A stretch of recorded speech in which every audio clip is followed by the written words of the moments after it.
Alright. I think that's us. Oh god, here we go. Oh my goodness, as soon as I start. Oh, anyway. Welcome on. Welcome all. To, oh my goodness. Yeah, just trying to get my stuff open. Delicious. Just trying to get all my stuff open. Oh my goodness gracious me. There we go. Anyway, we're in it. We're back in it again. I thought I was going to be streaming throughout the week. But alas, I did not. I was dying at home with the rotor. Oh my god, I got 2 cones! Whoa! But we're here. Oh jeez. Might be good, might be handy if I held the controller right. Anyway, no, alas, we was homesick with the Rona, but we is here, we is back for day 16 of Naruto. Day 16 of more stuff. So calculated. So when I was be running the calculations last night. By the way, this is delicious mint chocolate ice cream. Very nice, very nice. Hello, welcome.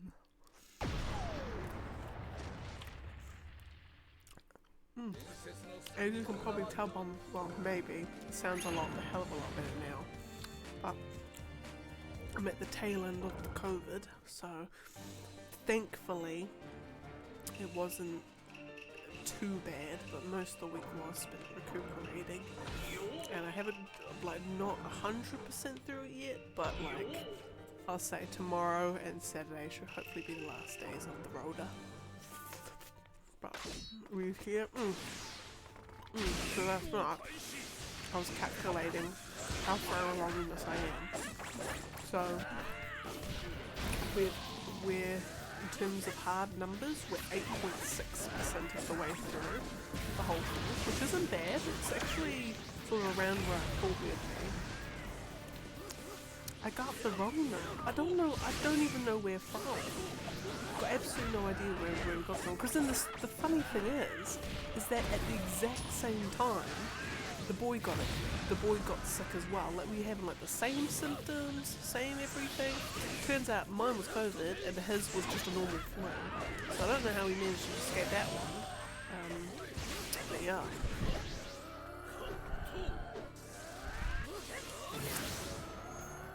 Oh my goodness. Right. Yeah, so 8.6% of the way there. And so if we've done, we're 8.6% of the way there in 15 days, then I calculated that to finish everything, it will take us 174 days. And, which is less than 180 than I thought. Oh my god, get in on, can you? For the love of all that is holy. There we go. Well, we're predicted to finish this in 174 days. But then I was thinking, it might actually be even less than that. Because at least like the first 5 or 6 days, where I was kind of like feeling, still like trying to get a sense of what system we're going to use. Or sort of averaging around like 32 fights on those ones. Whereas now that I've got my system on lock, then we're kind of averaging like 60, 67 per day. Almost doubling it. So I reckon, give another 15 days, see what our percent was that's changed, and then we might actually be able to do it in less than 174 days. which will be amazing. Amaze balls. Delicious.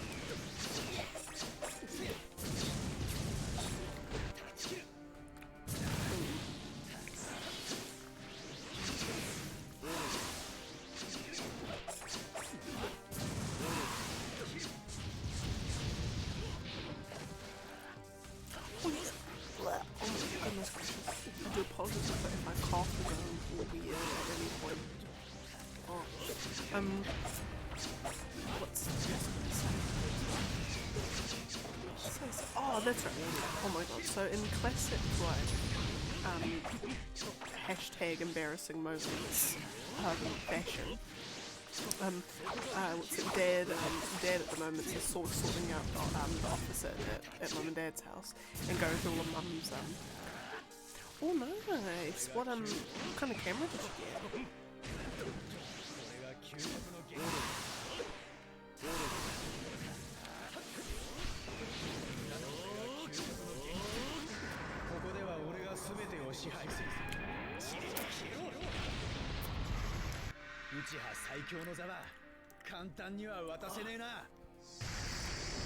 Because mine's literally like a really one that the boy, don't know if he nicked it from work.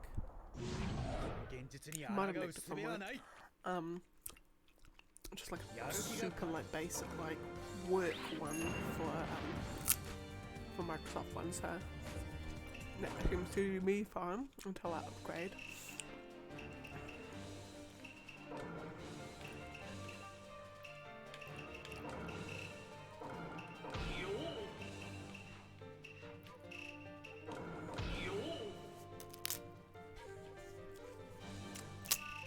Oh, that's good then. Yeah, those guys know what they're talking about. So if they say it is, then I reckon it will be. And if it's not, then at least you can blame them because they should know better. Yeah, Xbox is generally because it's running on, you know, it's Microsoft hardware and software, tends to be compatible. Like a lot of stuff tends to be compatible with Xbox, and they don't really lock it down as much. Whereas Sony is just like, it's kind of like the mini Apple. Like, oh no, if you want to do anything on PlayStation, you need special PlayStation.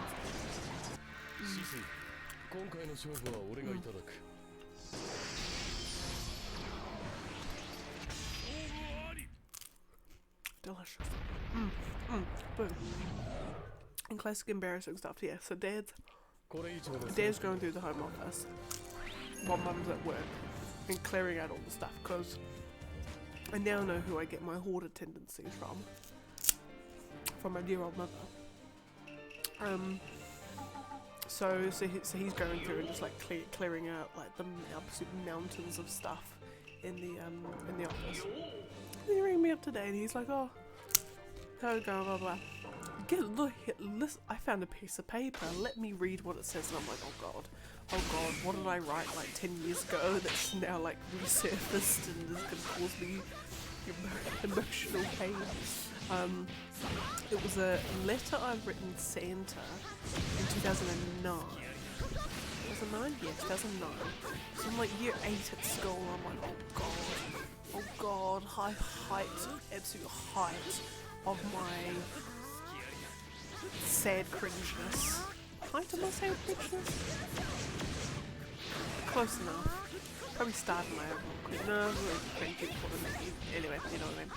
So it's like, dear Santa, for Christmas can I please have, I would very much appreciate Dragon Quest 8, Nintendo DSi, Guinness World Records 2010, and if it's not, and then I said or, so it's not just like and this, or it's all this, it's and or, so it's up to you, Santa, whether you get me both, this one's enough, a PSP, and I'm like, oh god, and yeah, and then it says, thank you so much, Santa, for all you do around the world, love you, and P.S., I still believe in you, because because I was that sad and that cringe that I still believed in Santa when I was like, how old would I have been then? Like 12? 12, 13? With pretty much by age 9 or age 8, most normal people will have learned the truth, learned the horrifying truth about Santa Claus. But alas, I had not.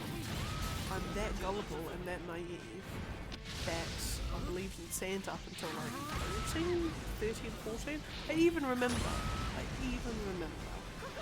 one of the music teachers going like, it would be when I was like 13, one of the music teachers is like, saying something about like, oh, no one here believes in Santa, and I'm like, oh, I do, and then she kind of like looked at me and was like, oh, you poor thing. I'm like, what? I believe in Santa, why is that such a problem? But it's all y'all who are the losers. So, I really wasn't helping my case in terms of like, let's be cool. It's like trying to be one of the cool kids. Like, that was not happening anytime soon at school. Like, goddamn, I would have had like all the guys that I was trying to impress. Guys, yeah. Well, a couple anyway.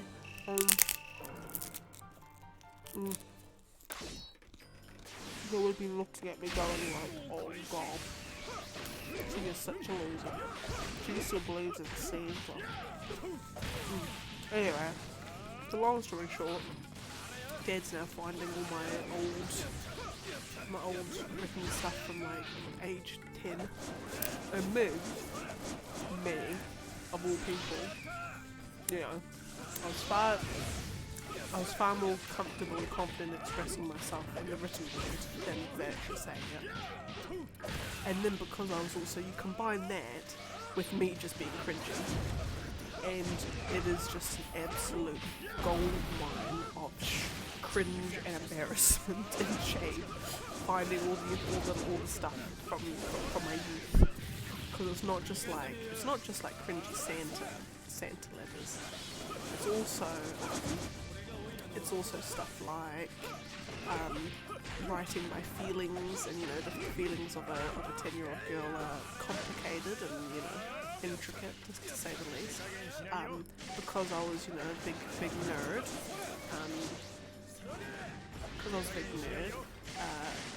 It was also I would write my own spell books, you know, because for some reason I thought that if I could write a spell book, and if I tried hard enough, and if I prayed hard enough, God would actually let me be able to cast spells from my spell book.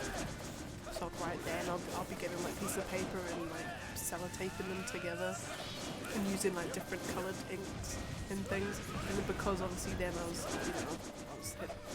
into Naruto and into Last Airbender and all that sort of stuff. Oh goodness, it's just, oh my god, Hidega, can you stop?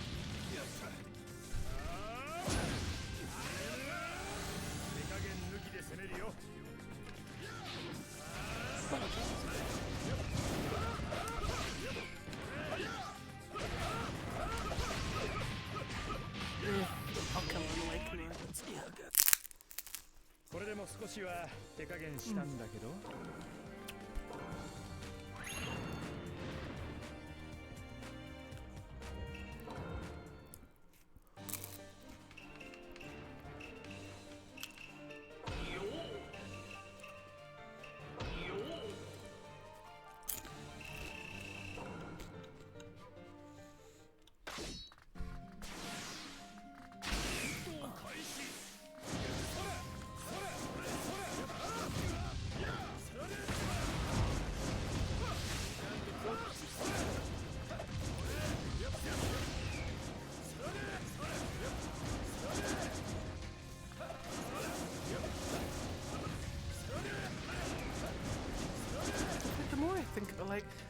Because they always say, you know, if you look at things that you used to do as a kid and you don't cringe and want to die of embarrassment, then, or no, let me rephrase that. if you look at your past stuff that you do and you use it cringe and dive and embarrassment on into a hole and hope that it never sees the light of day again, that's a good thing because it means that you are growing and maturing as you get old.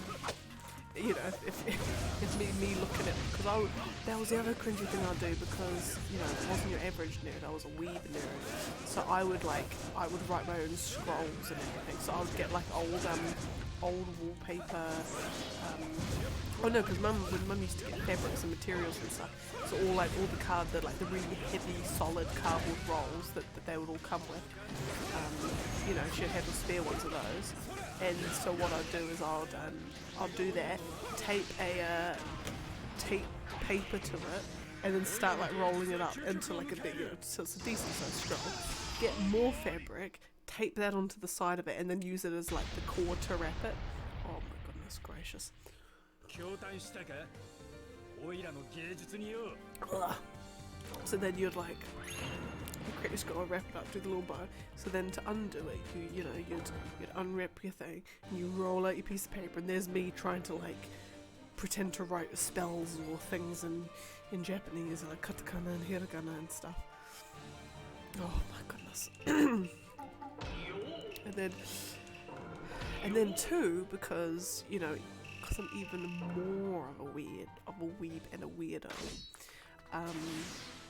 Because obviously in Naruto, for you to be able to summon something from the scroll, you need to use your actual blood. So guess what I did is like I would like when I'd have like a cut on my leg or something, I'd use the blood from there after that. Oh god, it's so weird. I'd get like a cotton bud or something, I'd use that, and then I would like write the katakana or hiragana in my blood on this bloody scroll, and then I'm like, oh, I'm so cool, like this is so cool. And then of course, like 2 days later it's now dried and it's all like brown, and I'm like, that's not a lovely deep red like it is in the anime. And oh goodness, oh dear.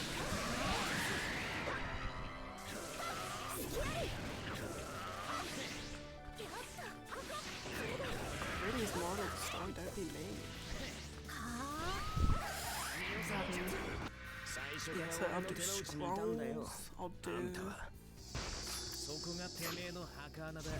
What studies today? Scrolls and spell books, well, they were my specialty. I was a bit of an arts and crafter. I was an arts and crafty weeb. Oh yeah, so I'd make heaps of shuriken and kunai as well.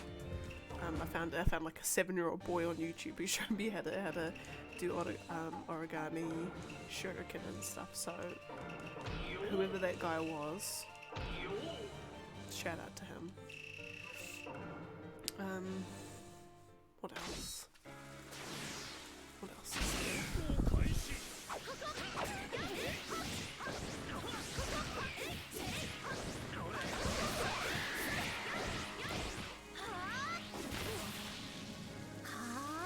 Oh, that's right, because as much as it is to pretend that I'm an amazing master ninja, I needed to proxies for myself so I could live out my ninja fantasies through others, and those others were my biological toys. So they were like, so I was a big fan of biological back in the height of biological.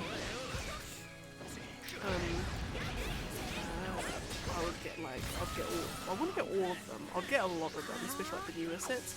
And like when I think about them, they were actually cool. Like barnacles was one of those things that no matter who you were, like if you didn't have a barnacle, no matter who you were, like shame on you.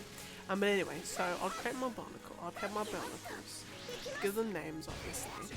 I'd be like mashing all the parts as well, because similar to Lego, once you've kind of got your base parts and you start mashing. So I created like these like different characters and stuff. And then, because I'm like, well, these people aren't fully fledged beings yet, so I'd create my things, and then because back in the day, when something was like cool, it was like if you had to if there was like a cartoon character, or something like that,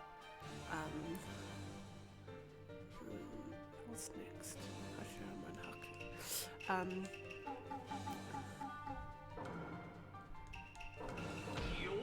Yeah, so if something was cool or edgy, it was usually demarcated by, like, you'd have like black, like cool spiky black stuff coming down, like tattoos will come down from your eyes.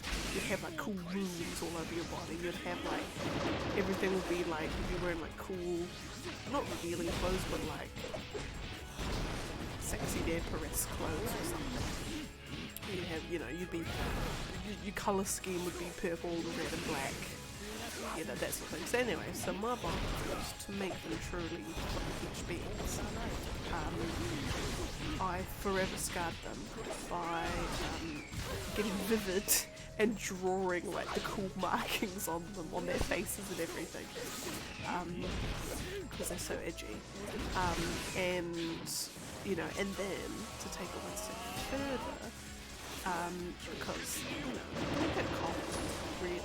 So I would get material from those fabric colours and I would like cut them into bits and I would, you know, wrap them around them and then tie them up or like tape them to the thing. And then also it would be their clothes, so they'd have like these cool like vest robe things, flowing capes. Oh, then because they needed hair, because some of them were ladies. So I would get like woolen string and wrap, like get quite a long, decently long one, and then like wrap it around like their neck so it would like look like hair, or just the way it sat made it look like hair. And then what was even cooler, and I'm like, yes, this is achieving my goals of coolness, is because obviously, you know, you can't just do one colour of hair. They have to have lots of, like, you know, we need form and we need definition and we need highlights.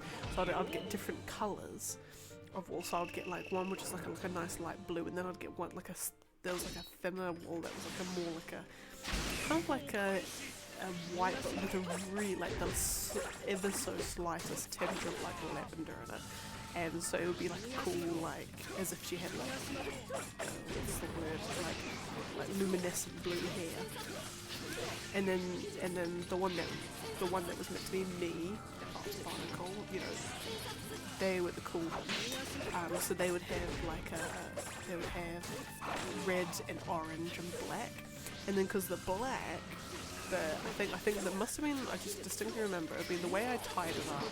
But it was really cool because it lifted in such a way that if I like bent it forward, it could be like a really cool like anime bang coming down, like kind of like an Eno, like imagine like an Eno from like young Eno, that kind of style where it's like it's a cool bang kind of style. So yeah, so they'd have clothes and they'd have hair and they'd have cool markings on their eyes if they were like the cool ones.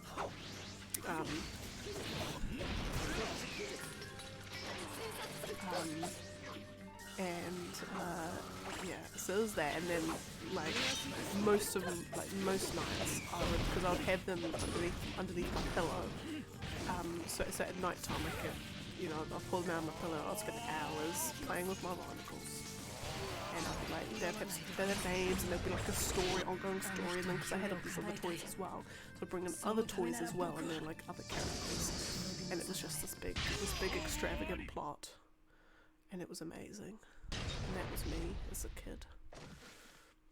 Oh, and then when I was telling the story about ages ago about when I learnt Magic the Gathering, how I had no one to play it with. So I would like face off against myself. My barnacles were the people that were playing, so I was playing as both of my barnacles. Yeah. So obviously the barnacle that was meant to be me would be the one that would win.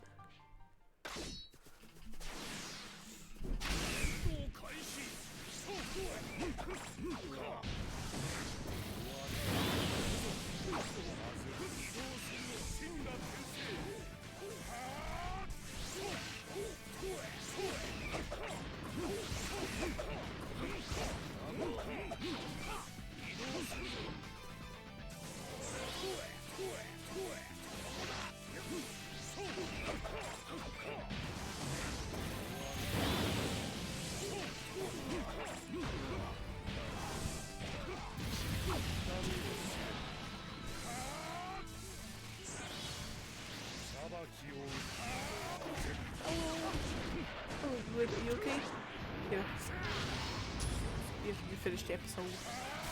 Yeah, are you up to the episode? Oh, 7? Oh, you've already... Oh! So, was it is.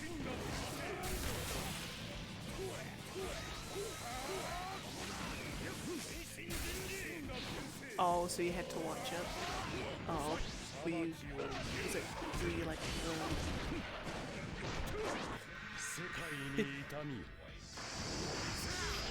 Was it gross? Was it graphic? You see everything? Not really. So it wasn't as bad as the first one? Or there was just more of it? More of it. Just constant. Yeah.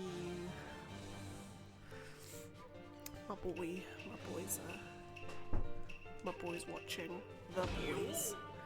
And it's very gross. We don't tend to enjoy watching anything of a particular nature. Violence, excessive violence and gore we can deal with, but just the non-children stuff is we're like, we can do without that in our lives, thank you very much. Anyway, enough of that. Back to childlike innocence and cringe.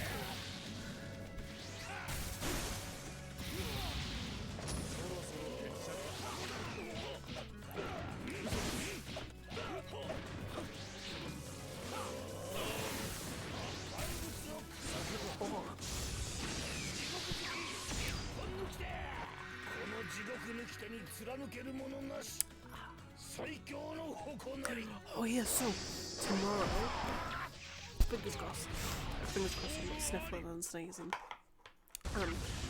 Tomorrow we've gotta go to the lawyers and we've got to sign a piece of paper that basically says, yep, we're all good with having a like $500,000 mortgage and we're good with that and let's go and let's do this. So once that's all signed, then I think like literally all we have to do is just go see the house with the agent. Starting a bachelor in game design. Interesting. Wow. Where's he managed to do that? Because I know when. Well, actually no. There's quite a few places that say maybe you can do it. Interesting. Is there like a particular kind of is there a particular kind of game he's thinking about he's sort of wanting to get into?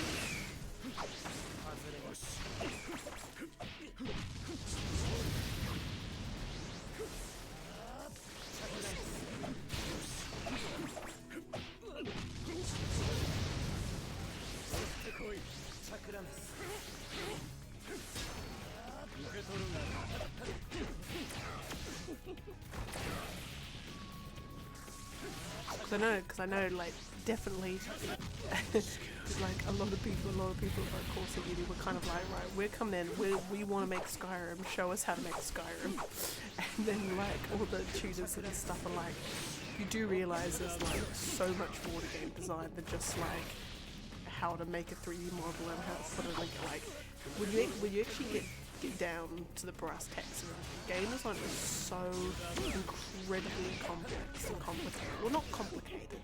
There's so many parts of just making a game that, like, unless you're like actually looking at developing games, you have no idea that you even have to think about that kind of stuff.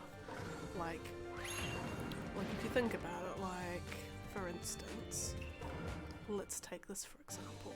Like this game here, like how would you design the screen? Like all the different elements of it, making sure that all the elements look like they go together. So obviously there's a Japanese game, so you wouldn't have like palm trees or like a, I don't know, bowl of bangers and mash on the side.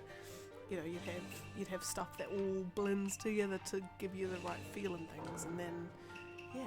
And then how does like all the sound design that goes into it?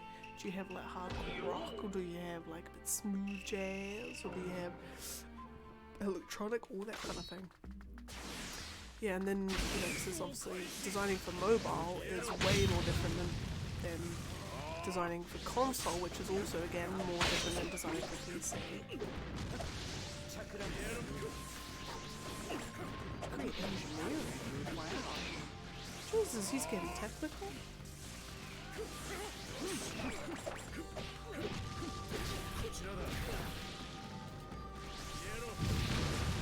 I mean you merge that with the early childhood stuff, and you could merge them all together and be like, design a game machine that is, or a game machine that is designed to have an early childhood status. There you go. That's a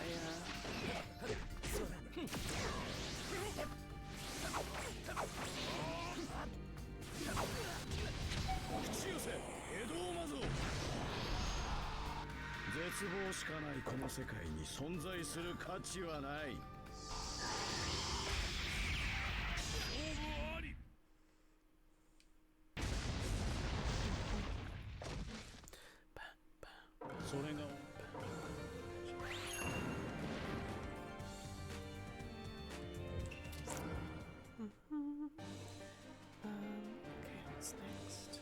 Tintin and Sister.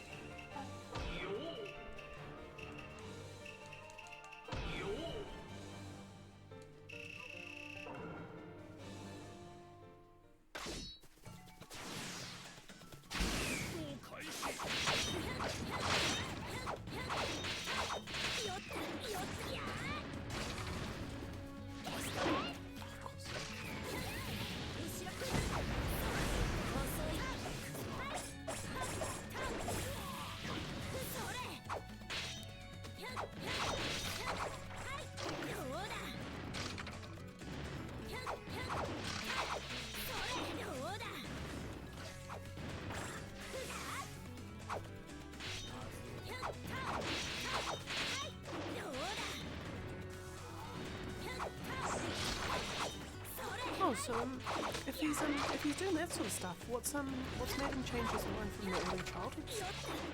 'Cause I mean, seemed pretty dead set on that sort of thing.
There we go. Lovely.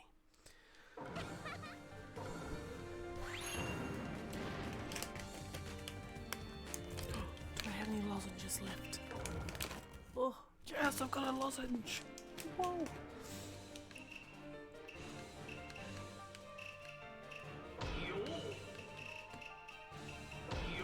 Got one of these lemon and honey lozenge thingamabobs. Oh my goodness, I can't get it. That my boss bought like these, and they have been an absolute godsend. Oh, I completely did not see the best man. Oh my goodness. Oh, interesting. Very interesting indeed. Oh, I think he'll love he will love games on that. He strikes me as that sort of guy.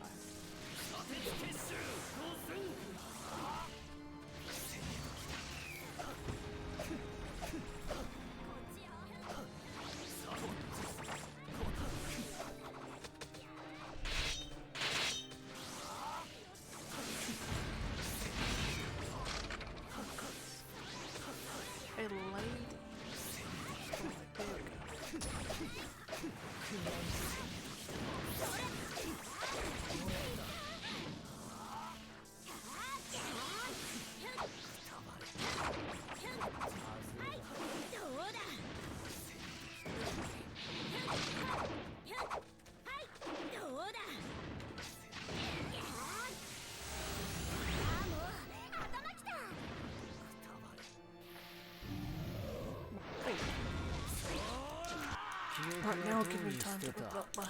今必要なものは永久永遠の芸術。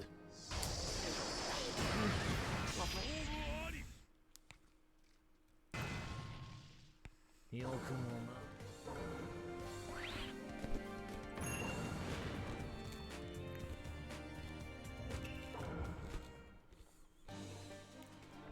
What's next?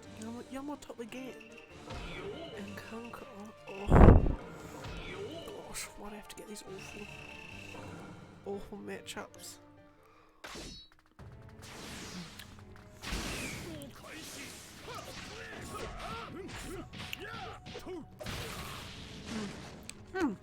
This reminded me.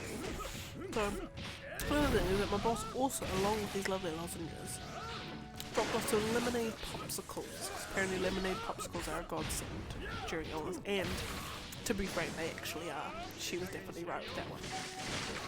And then, some we've been eating, because it must have been years since I've had a popsicle.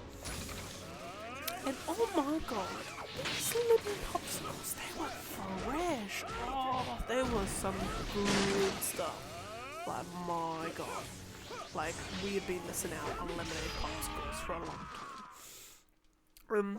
So we do the lemonade popsicles, and then I was thinking, well, I was like to the boy, I'm like, is a popsicle's not an ice cream? Is it? It's not an ice cream. It's like a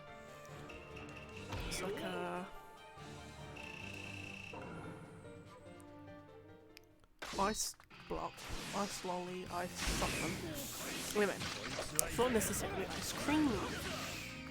So I was like, but I really love popsicles, and like I consider them, like I put them in the same line as ice cream. You know, they're an iced treat. And then I was thinking like, oh, because you can get some absolute banging popsicles, and they're so delicious and fruity as well. So then I was thinking, well, seeing as, you know, ice cream and popsicles, similar vein of thing, so as part of my ice cream leaderboard, I might have a special ice block league with the popsicle league.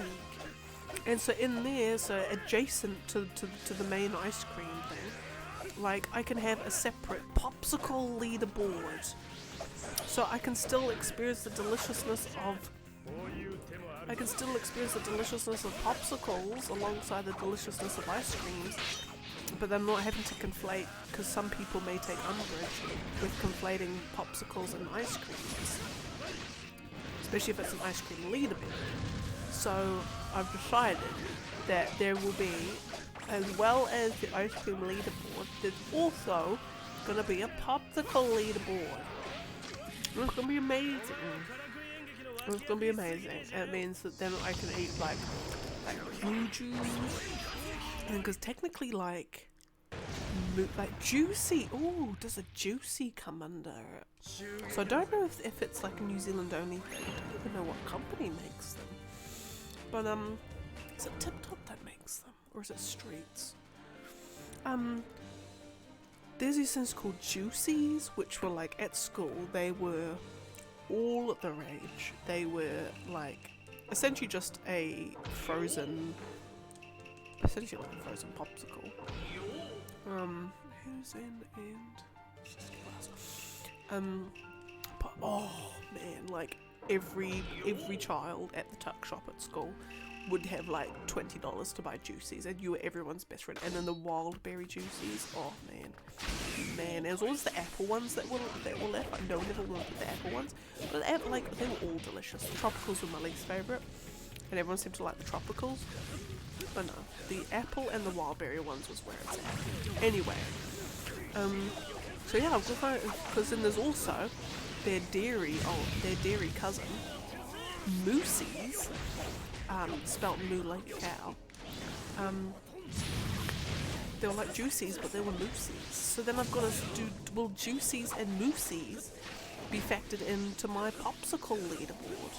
are they considered a popsicle? And then what do I consider a popsicle? Because technically, in my ice cream leaderboard, things like sorbets are being included.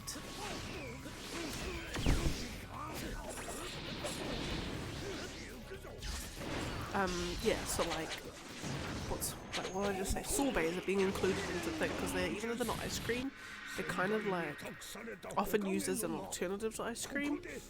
Because I'm also clear, like, you know, coconut ice cream, dairy-free ice cream, gluten-free ice cream, all different brands of ice cream.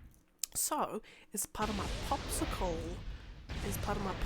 leaderboard, is a juicy, the sorbet of popsicles. In which case I've got to include it, but it has to be in its own category.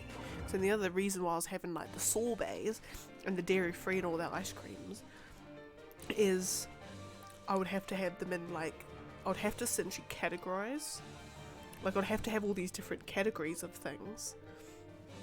So I'm not trying to like at the end of the day I will be comparing fruit ice creams to chocolate ice creams and to, I don't know, birthday cake ice creams. But like in terms of, but they'll all have their category that they belong to. So maybe I have things like a moussey category and a juicy category and a straight up popsicle like fruju category, and then I have like a, oh, because I've got like the chocolate popsicles. Oh, but is that an ice cream or is that a popsicle? Oh. I might actually have to then diagram this. Oh my god, yes, the fish and chips on a Friday. Oh my god, you were like just the hero of the day, because it was like, so like it was like a ritual. Every Friday a lady would come and sit somewhere in the school with a bag or a box for all the coins and a piece of paper so where you put your name and what you're ordering. And you'd come in, and then before school you'd bring your money, and then you'd say like, can I please have 1 fish and chips with chicken nuggets, please? And then she would write your name down, and then she'd write your name down, and then tick which ones you're wanting, and then she'd take. Generally they were like $5, or depending on how much you got, they're like $5. And then 12 o'clock, or whenever lunchtime was, so the delivery peeps would come, and they'd have a giant box written with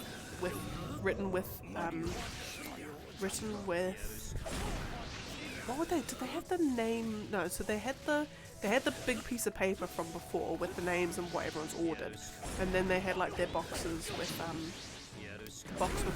with all the wrapped up things. So then you'd go and you get your stuff, and then, because you know, and then if someone ordered fish and chips for you, then they were like the bestest of friends. Back then, like if you even had like $5, you were like God. And then they started doing Subway on Wednesdays. I remember that so much. Oh my goodness, it's all coming back to me. And then because you didn't have any money, and then you know, and you knew that your friends getting things, so then you're trying to come up with ways of like, if you give me some of your fish and chips, I will let you use the cool pencil in class. Oh. Bruh. Right, screw up.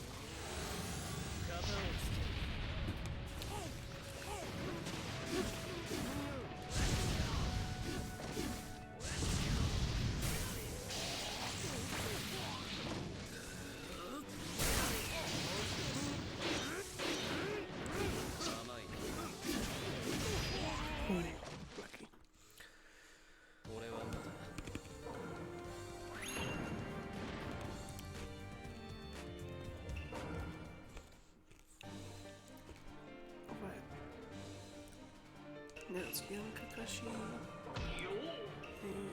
young.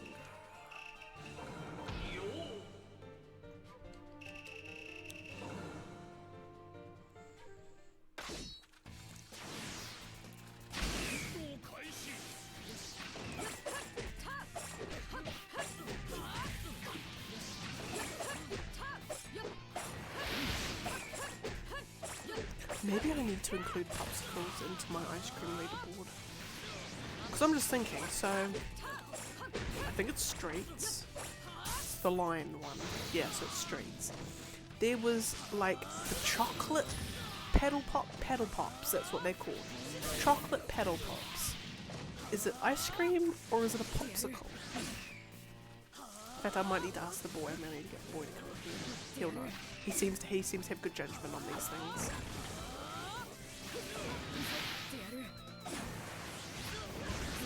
Right, is it just like, sorry, not letting you hit your ultimate jutsu today or something? Because this is too ridiculous.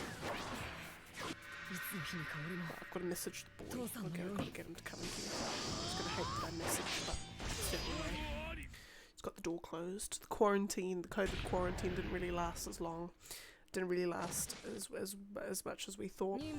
We thought it was just going to be me relegated into this room in the bedroom for the entire week, but then we kind of got I got lonely, so I just kept trying to go into the lounge as much as I could, but I'll be wearing a mask.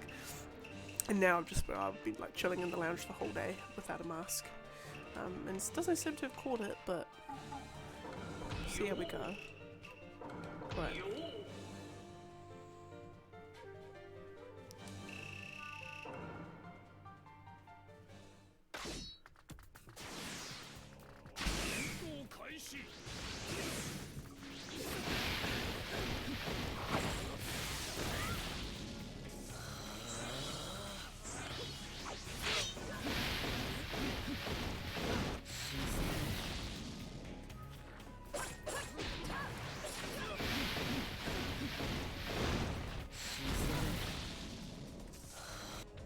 Hang on, just need to text the boy. Ask you something.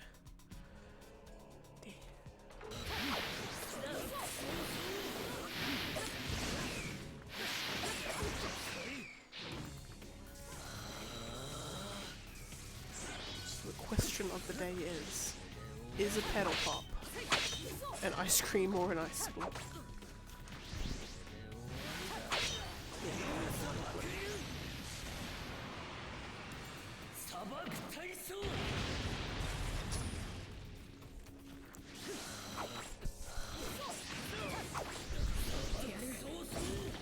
Oh, lucky.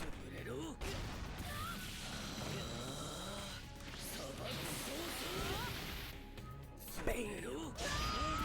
Dead.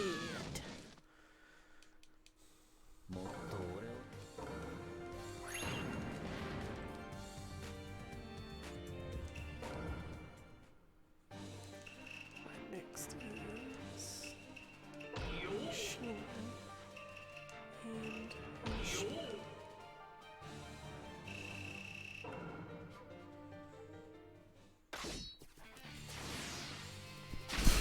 That is such a slight colour change, you wouldn't even know.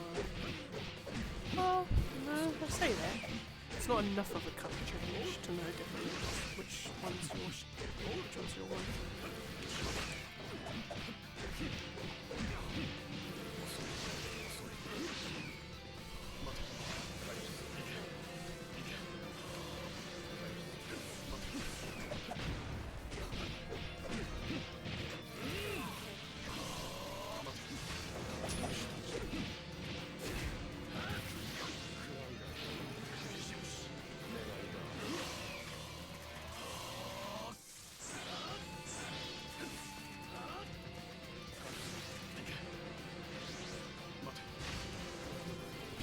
Hey. お前がどんなに珍キャな虫であっても舐めたりはしない。機械中、さなぎあり。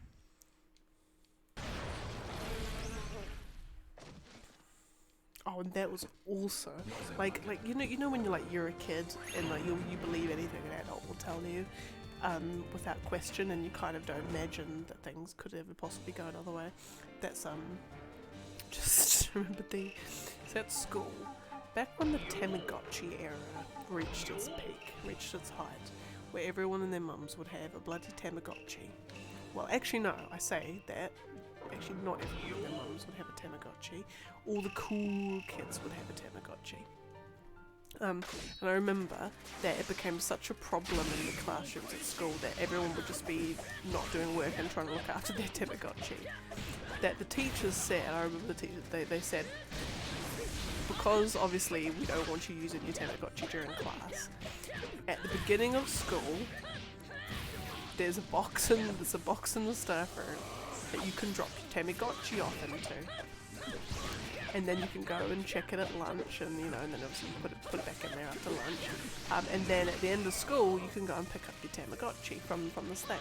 And they even said one of the teachers, or like whoever goes into the staff room and stuff, will be looking after the Tamagotchis during the day. You know, so also obviously all the guys and gals would be like, oh, well, at least the teachers are looking after their Tamagotchis. And I'm like, they did not look after those Tamagotchis at all, did they? They literally just chucked them in a box, chucked it in the corner, and then just buggered off for the rest of the day, brought it out at lunchtime, chucked it away back in the corner in the second half of the day, and that's it. I'm like, they didn't look after those Tamagotchis. So those kids probably got to like the end of the day and they're like, my Tamagotchi, it's almost as if it hasn't been touched since lunchtime. Yeah, I don't know why I suddenly thought of that, but I did. Blackpool, I don't want Blackpool. I was just playing as somebody.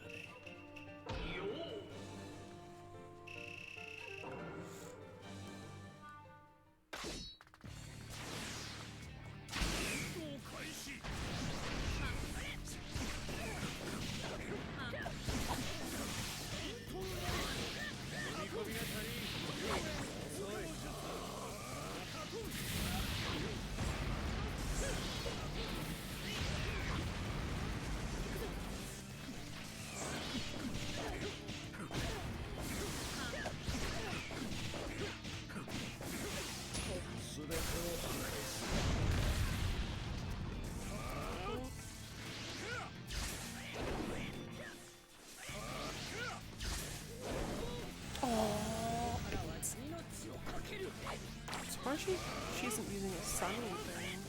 Well, not a sunny thing.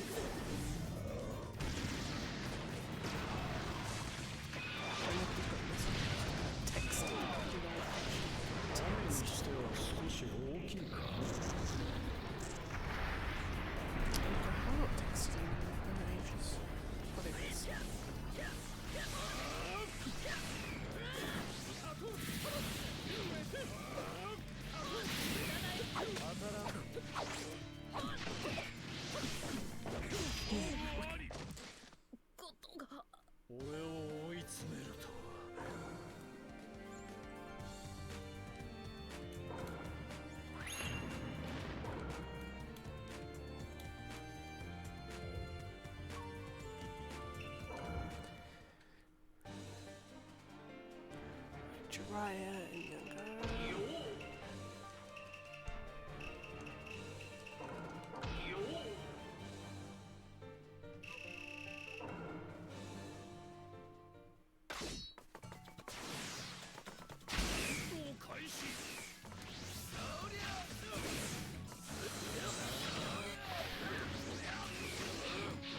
Okay, I haven't even bloody landed. There we go. Wait, shuffle it.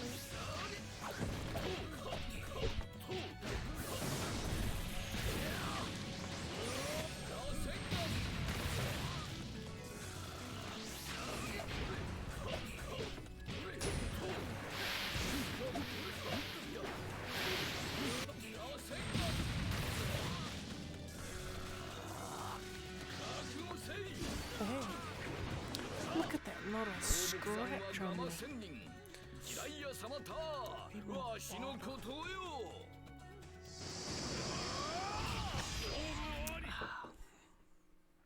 Stop this going on them. Boys.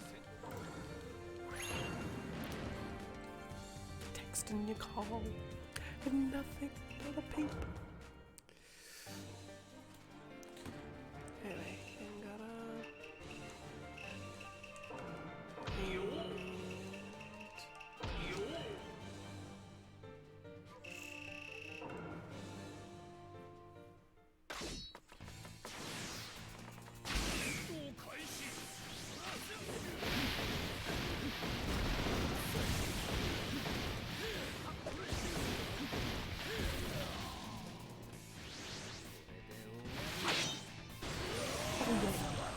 gonna do, just because of the nature of that, I'm gonna do the ultimate now rather than later. Blah blah blah blah.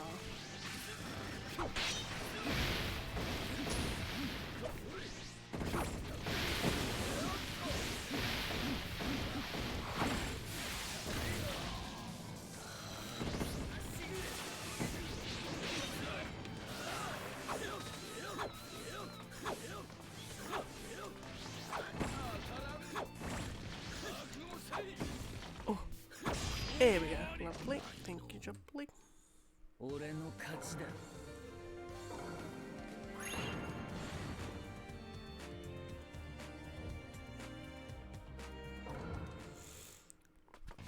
Oh wait, so I'll just press rematch. Right, next is Kakashi and Sasuke Kage. Sasuke Kage, yes.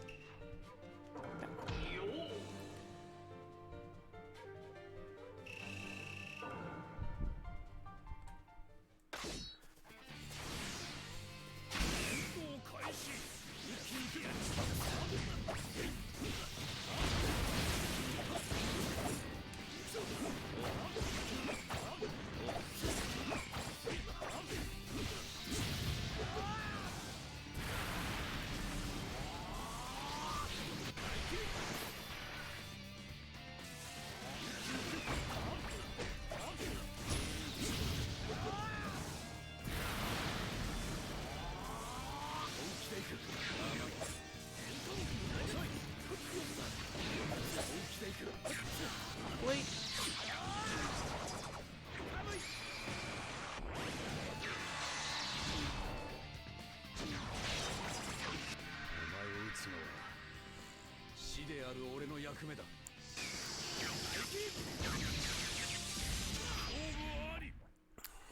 I should be doing this at the Samurai Bridge, shouldn't I?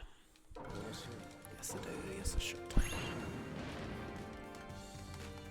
Not this version of Kakashi, but I'm gonna anyway. It's okay.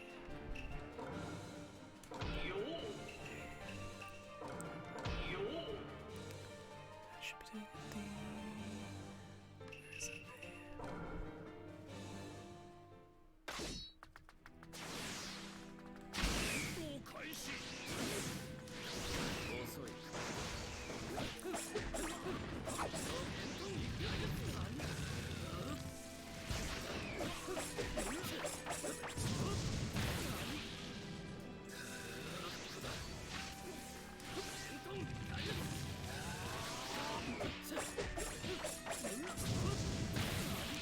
Why is Kakashi not substitutioning?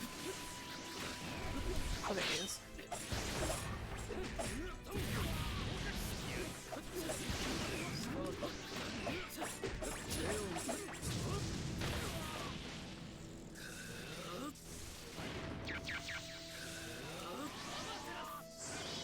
Oh, come on.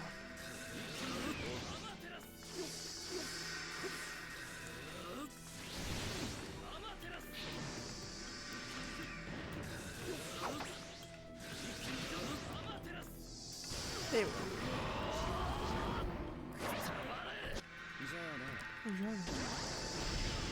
Bam.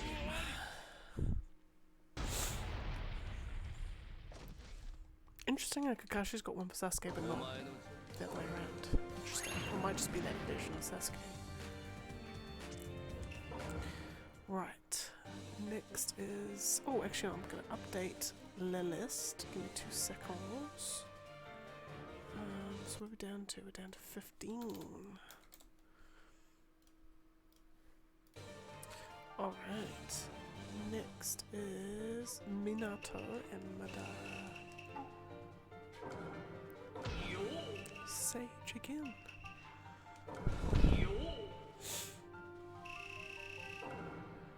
Is it a law fight? Not quite.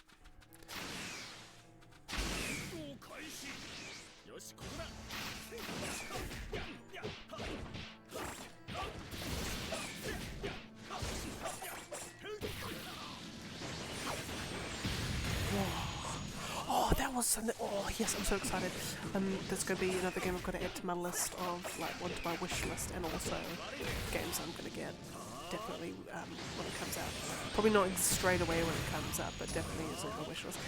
The release date trailer for Bayonetta 3 came out today, so I'm like, whoa. So I think 28th of October this year it's going to come out. Because I know it got announced at the Game Awards like 2 years ago or something, and then like not a peep since. And now it's finally resurfaced and it's pretty much already done. It's like ready to go, so it's like, yes.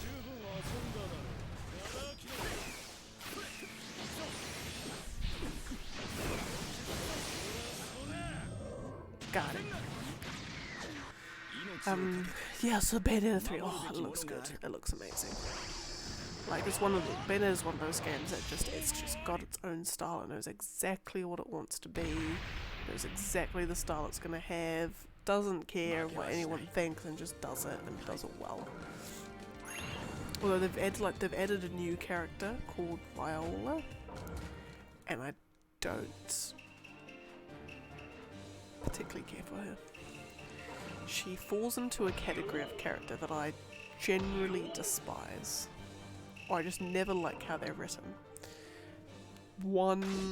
With one exception in recent memory that I can think of, and it is so the kinds of characters that, to contrast it, the kind of characters I like is characters like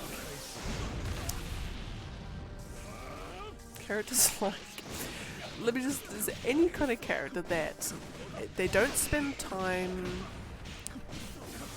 showing you how they've, learned all their abilities. They just come in one day and are just a badass. Take Kakashi for example. He just comes in one day and he's like, yo, I'm a badass. I could do all this amazing stuff. It doesn't, it does eventually spend time giving you a kind of backstory, but they generally just come in and straight away, and it's not like you have to watch them do a big training montage. It's like they've got their abilities, they're really good at it, and it's cool. Like characters like I like my cool dudes, like my Aragorns and my Sephiroths and my Aurons from Final Fantasy X. Here's another example. Just cool dudes who are like OP and stuff. On the flip side, the kinds of characters that I generally despise how they're written is characters like this new chick in Bayonetta and others, where you have your established main characters. Oh, I'm like, that fucking Ava chick in bloody Borderlands 3. So you've got your established characters. I'm a badass. I'm cool. Whatever. And then you get this person come in, and they're still young, still naive and in training and all this sort of stuff. And they're so like, I am such an abrasive personality. I know what's good for me. All these old people bossing me around, it's so over all this thing, but I'm just like people who come in with the express purpose of trying to of the developers needing someone, or not developers, writers needing someone to come in and break the status quo, but in a way that basically is all y'all doing it the wrong way, or you're not doing it the way that you should be. So I'm gonna come in and things. So e.g. Ava in Borderlands, oh god, she's grinding like gears at the moment. She's young, first off, her hair's too big and her head looks too big for her body, so that's just one thing. Second is, she gets, you got Maya who's badass, you got her being babysat by fucking Maya, and she's just saying, oh no, I'm just gonna do my own fucking thing, I'm just gonna disregard anything anyone ever tells me, because I'm such a, like, you know, I'm my own woman, I am, you know, I'm just gonna do my thing because, oh, these old people just don't understand, like, how dare they tell me what to do, like, what the hell, and then, of course, bad stuff happens because, you know, they're stupid, but they never seem to reap any consequence. It's always the other people around them, they have to reap the consequences of it. And then these people just like, but the way that the writing is done is kind of like, it's that character that you should be rooting for, or that sort of character that you should be on the side of and agree with. And I'm like, no, they're just petulant little children who don't actually know what's good for them and need to shut up and listen to their elders once in a while. And it annoys me. And I don't like it when you have proper established characters like Maya and like, I imagine, like in Band Earth, I've got a funny feeling, and I hope I'm wrong, funny feeling about where the writing's going to go. You got, you know, established characters, really cool characters that are just going to be undermined and proven wrong or inferior or incapable in some way because this other new character who's trying to shake things up, and I've got such a don't you dare bloody tell me what to do girlfriend, and they've all got short hair too. It's just an observation. Could be more, but it's just an observation at this point. Yeah, but anyway, so they come in and, you know, shake the status quo and do all that stupid stuff. So I don't like it. That went on a big tangent all of a sudden. Yeah. It's kind of like why I'm like a bit, like, as really cool as that Forspoken game looked. As soon as the trailer came out where you get to know more about the chick, I cannot for the life of me remember what her name is, but she just instantaneously had a personality that completely rubbed me up the wrong way, and had, like, it's the kind of personality that I don't like, where it's kind of like I'd never liked stories of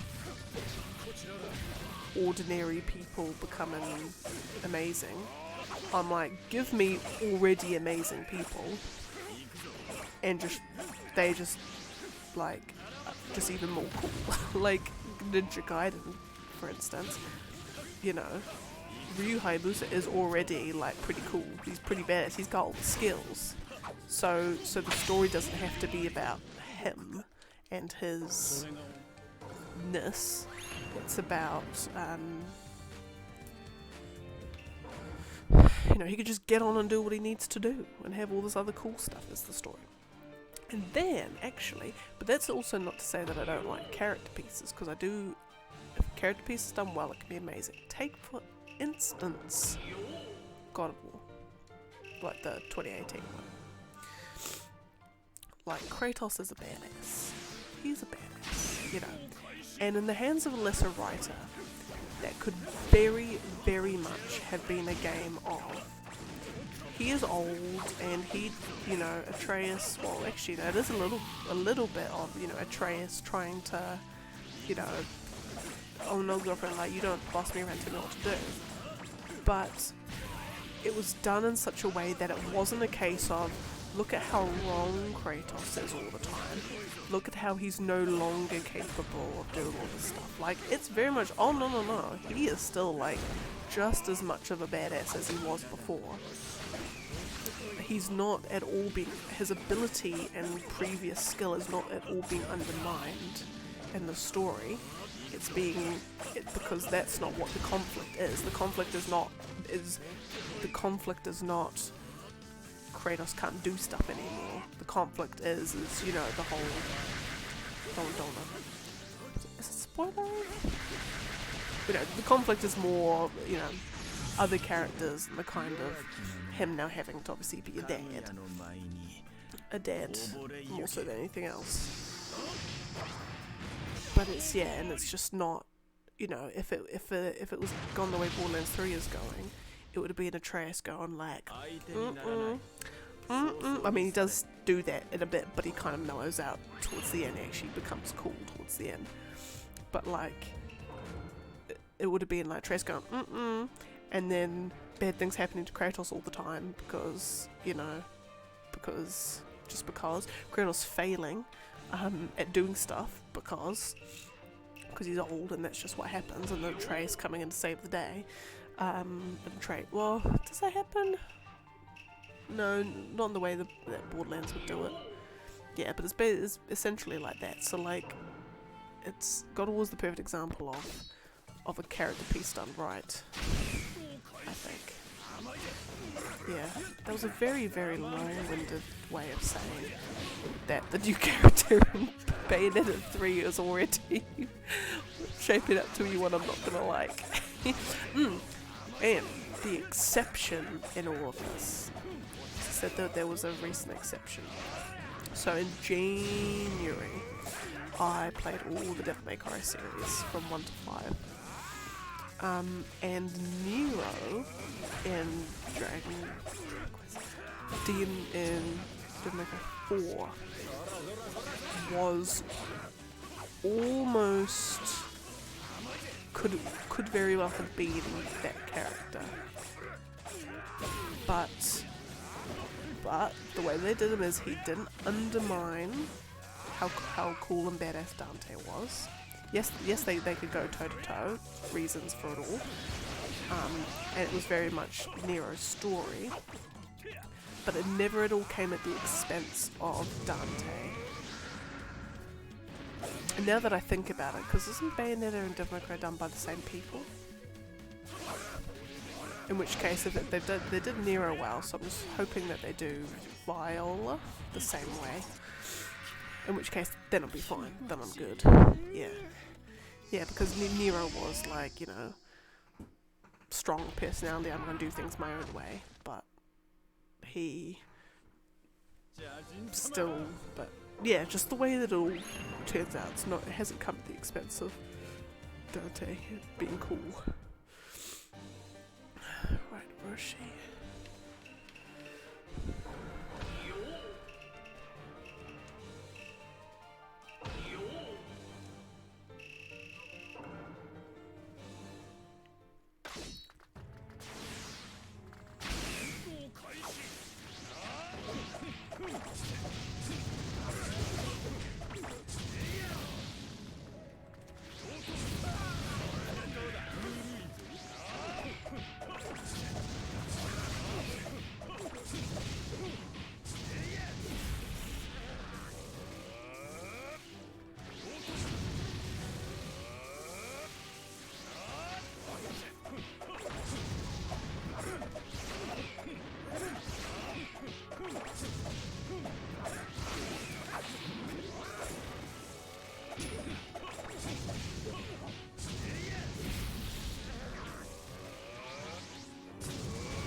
Delicious water.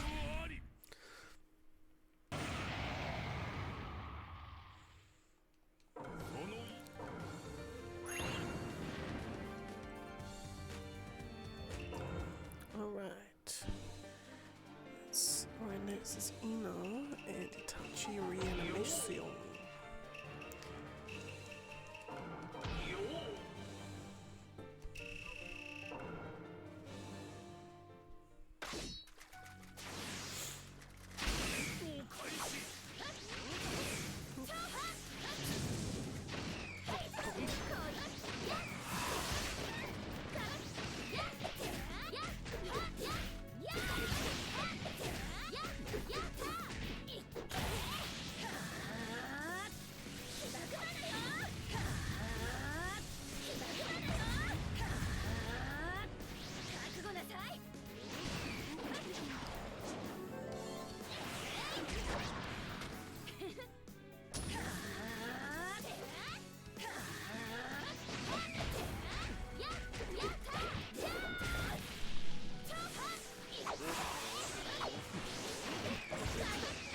Oh, that's okay. Now, question. So I'm just talking about my popsicle leaderboard and my ice cream leaderboard, but I've run into an issue. A chocolate pedal pop from like the streets with the lion on it, like the chocolate pedal pops. Is it an ice cream or is it a popsicle?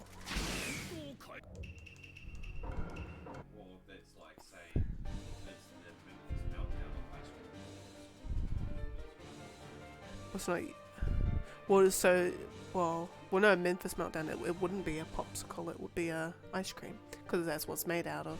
So is it what it's made out of is the determining factor. So it would be ice cream. Ice. So pedal pop would be an ice cream. Wouldn't be a chocolate popsicle. No. Well, they make ice cream with ice. But it's more cream than ice.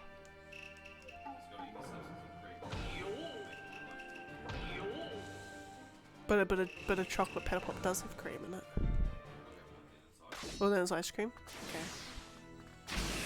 Okay. So you would put it firmly in ice cream camp. Yeah. Okay. Yeah. So okay. Cause a sorbet is going on the ice cream leaderboard in the sorbet category, and a sorbet doesn't have any cream in it. It's not an ice cream. No. So which is why it's going in its own category. Yeah. So it's kind of like how dairy free ice cream.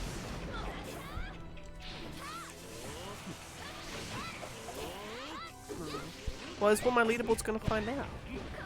Yeah. Yeah. So. Okay. So, because then I was thinking, is it all just too much? And it's just one giant leaderboard, and just one of my categories is a popsicle category. But then it's not an ice cream leaderboard, it's like an ice treat leaderboard. A dessert lead? Oh no, I couldn't do a dessert leaderboard. I mean, I'd want to. The ultimate. Because then, so you would include anything that's the dessert. So like mousses, meringues, butterscotch, sticky date puddings. Brownies. Brandy snaps. Because the thing is, because the whole point of it being a leaderboard is I've got to rank this all. What, like a cheesecake versus a brandy snap.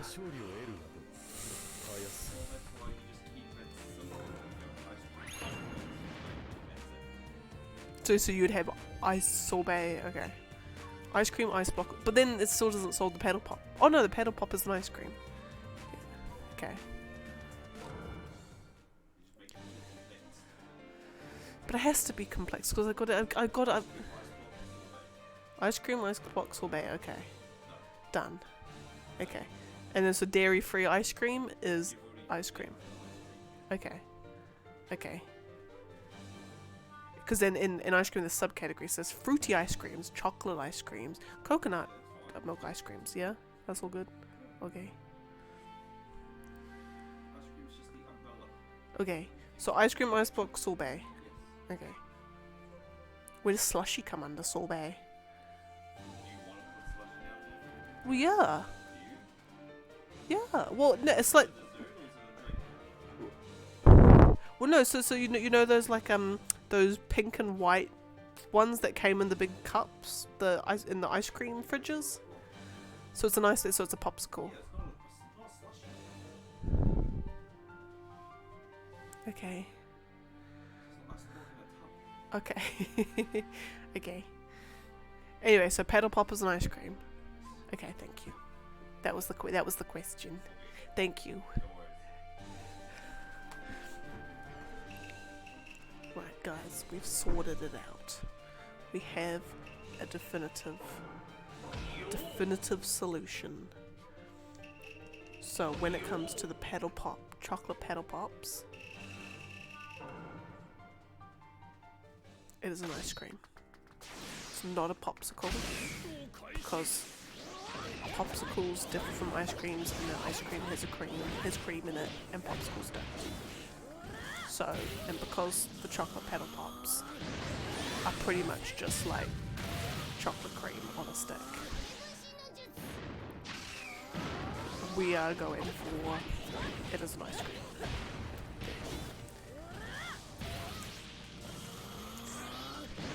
The question of the day has been answered.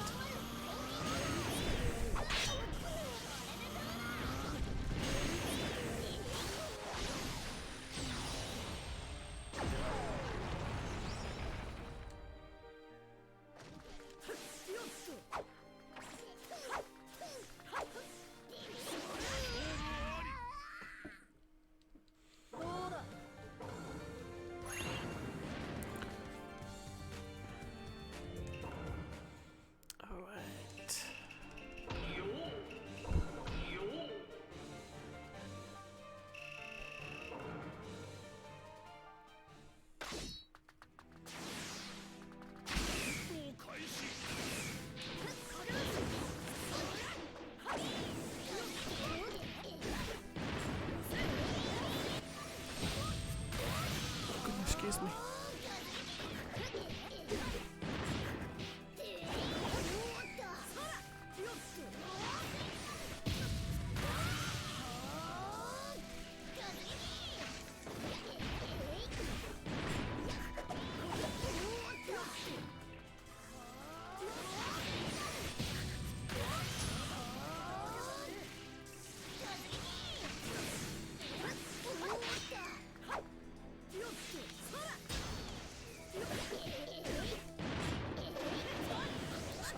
Konohamaru should have. Oh, B. Oh yeah, got it. That's safe. Should have a custom thing with Naruto.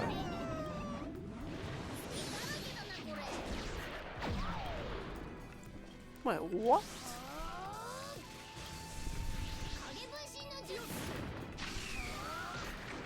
Should have a custom one. Yeah.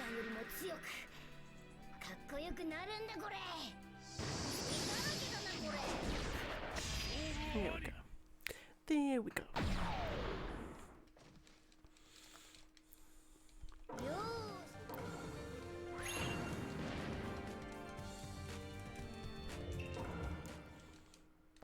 Right now, Gara and Naruto last.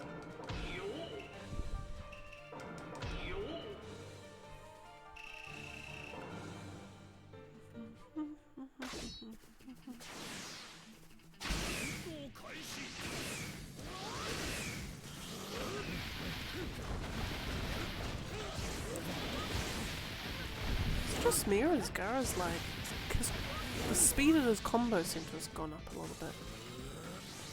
Anyway, I think I might be going mad, so most likely he's always been fast.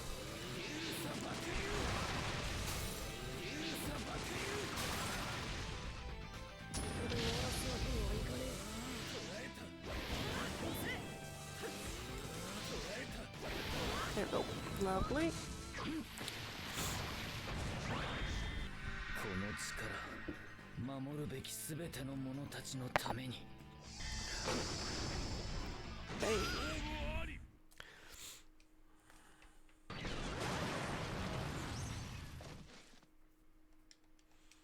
いくらでも。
So the thing too, so because I was thinking, right, as much as I talk about the ice cream leaderboard, I need to start the ice cream leaderboard at some point. Which, because I need to think about what do I need prepped before I can start the ice cream leaderboard. So first off I need the leaderboard sheet.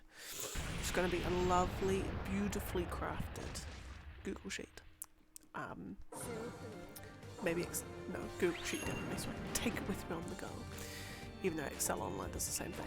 But, yeah, so I'll have to have that.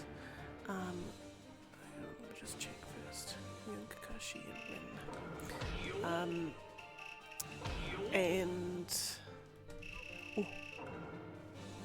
Not right place, but, yeah, so I need to have that first.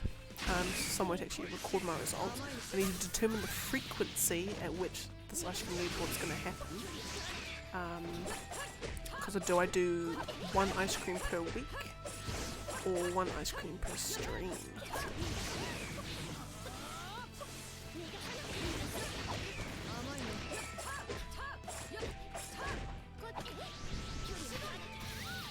Or maybe I just have a random frequency. I just do it whenever I've got the ice creams.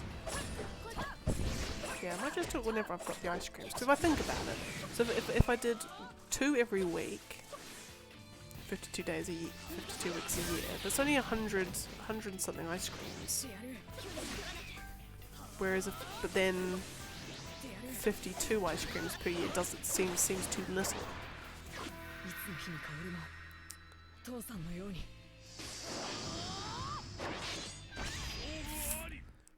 So I might, because then obviously there'll be weeks where I won't be able to do it every single week, which, so then that's now less than 104 ice creams per year. So, but then again, if I don't have it on a tight schedule, then I just do it whenever I have them, because like what I'll be doing is I'll be going to the dairy and I'll find like one of like the things in the slidey freezers. Big ones. If I find ones flavours there that I haven't tried, because some of them will be limited time only, so I'll have to buy them there for safekeeping. You know, if I get those, then I'll have like 7 ice creams just waiting to go. So I might, like if I've got them, I might as well do the leaderboard, which can then give me good buffers for the weeks or the streams where I don't have any. Maybe that's good. I don't have a particular schedule on them, because pretty much all I need is the leaderboard sheet to capture everything. I need the leaderboard sheets, because there'll be multiple, because we're going for ice cream, popsicle and sorbets as your main big 3, broken up then into smaller categories. So then within ice cream you've got your chocolatey ice cream, your fruity ice creams, your ice creams based on other desserts, ice creams based on other desserts, and then you've got your popsicles, and then you've got your sorbets, because the sorbet is neither an ice cream nor a popsicle. But then the sorbet category isn't going to have enough in it. Yeah.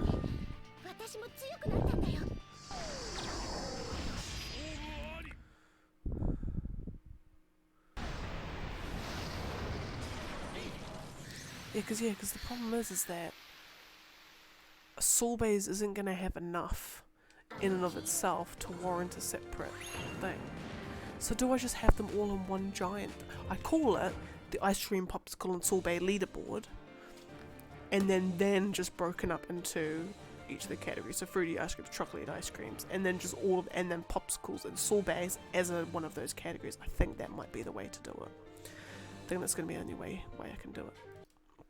Anyway, just updating the list. We're down to 199. We're down in the 100s. Thank the Lord. Right, next is da-da-da and Sasuke last. Yeah, I think that might be the way to do it. So I call it. I'll have to think of a shorter name than the ice cream popsicle, or the ice cream, popsicle, and sorbet leaderboard. I need to call it the, but I don't want to call it like the ice treats or something because that just sounds dumb. Maybe just call it the leaderboard of deliciousness. Don't even like call it ice creams. And yeah, just call it the leaderboard of deliciousness. I think I might have to do. I think I might do that. Also, or maybe not deliciousness, but awesomeness sounds so 2005. Something my cringy younger self would say. Yeah, something like that. And then they're like, but what's delicious about it? I'm like, well, what's not delicious about it? Because it's full of ice creams, popsicles, and sorbets. And then it gives me a bit more. There's a bit more I can do with the categories, I think. Yeah, right. It's decided. It's decided. We know what we're doing. Oh, beans.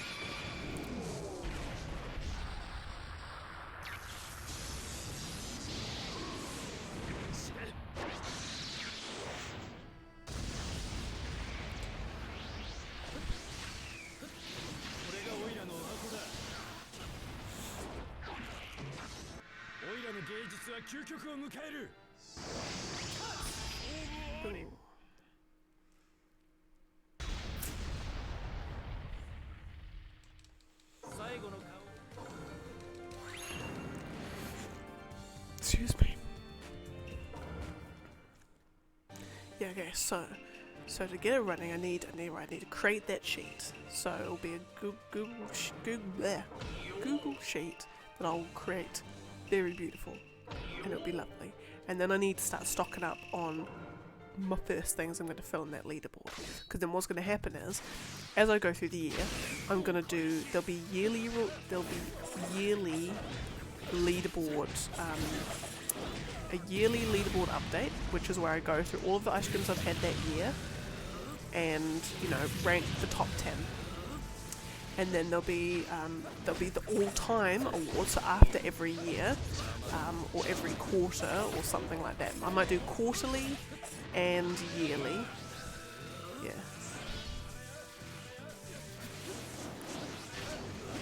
I should show what it looks like when I reach 10,000. I should actually. Because it's very checkerboard. It's got lots of grades. It's got a few reds from where I've lost a couple of fights accidentally. But yes, no, I should.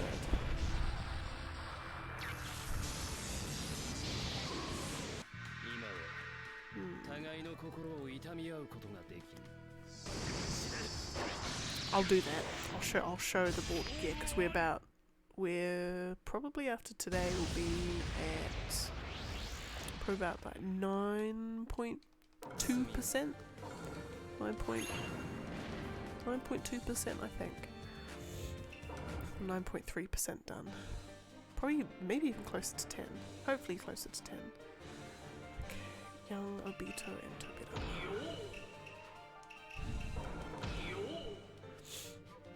Yeah, okay, yeah, so I have all that. So I'm going to do quarterly awards, or 6 monthly awards, full year awards, and then there'll be an all-time leaderboard, which is, and then as part of the 6 monthly and yearly ones, I will show if any have hit the top 10 of the all-time.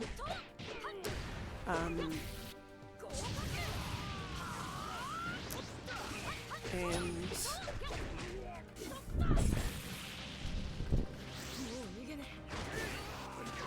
yes, and then I just need to have the stock and then just do it, I guess. Literally just gotta start doing it. My face is gonna hate it, or Wasteland's gonna hate it, but my soul is gonna be so happy.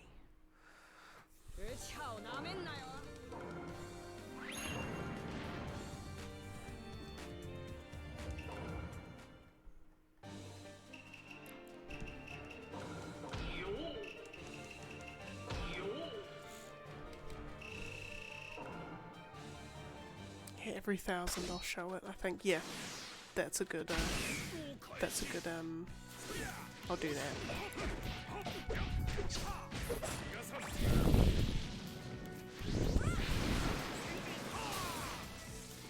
Because I reckon probably by the end of next week. By the end of next week? Yeah, by the end of next week. We'll have we'll have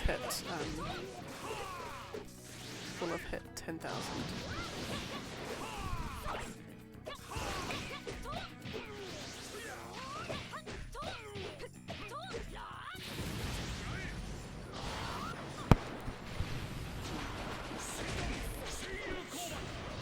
It'll just be see whether I can actually fit it all on one screen as well. 'Cause it's a long one. It's a big Excel spreadsheet. I'll just say that.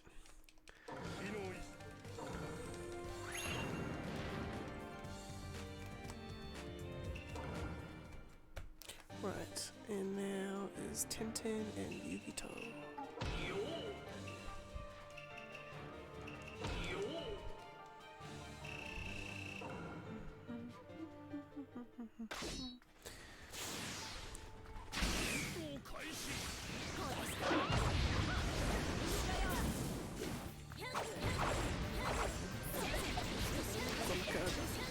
Character that specializes in close range. Ah, I hate playing as Tenten so much. Screw it. I just need to just get the ultimate jutsu out of the way because I despise playing as Tenten. Just for some reason she's just so slow.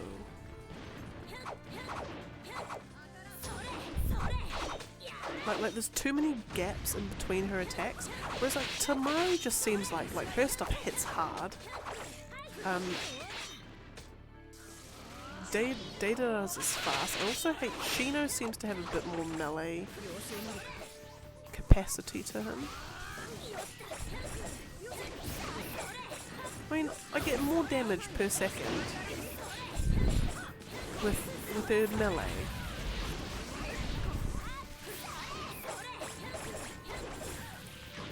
I'm getting more damage per second just going in and just doing her melee attacks. Yeah.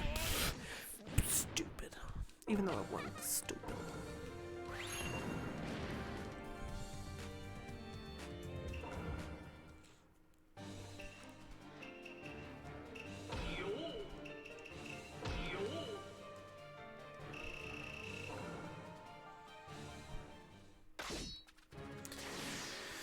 It's just crazy to think that we've already done, like, technically done over 1,000 fights already. It's just weird to think. It'd be the most fights I've ever done in any game, even. Or in any fighting game ever. And then when Ultimate Ninja Storm 5 comes out, and we can do it all again.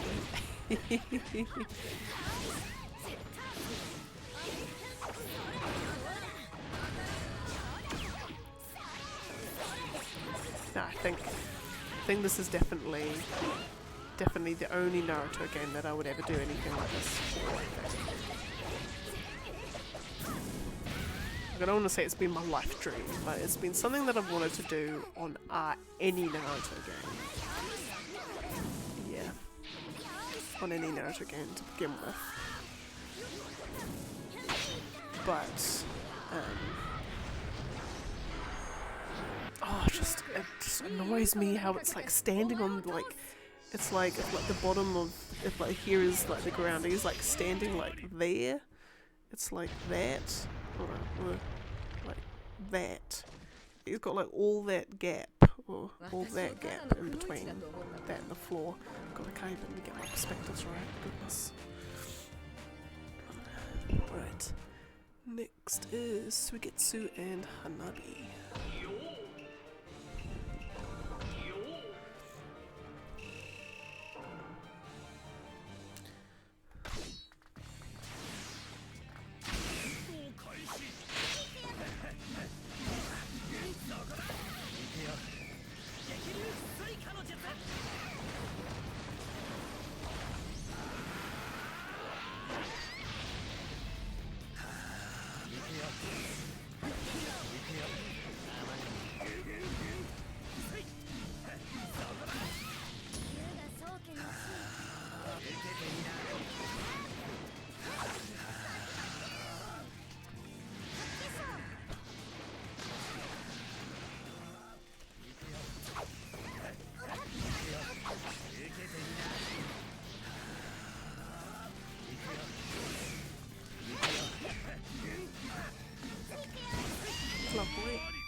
Jeez, you don't need a scream, lady.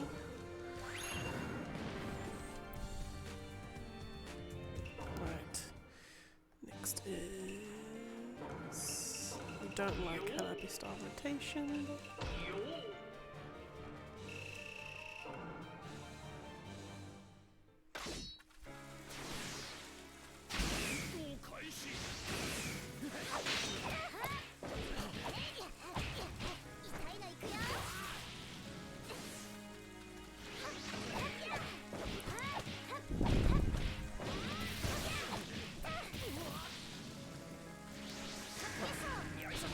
Seeing as it's an absolute curse trying to even get her thing to hit at all. I'm just gonna get it done. Oh, wow, that's supervisor.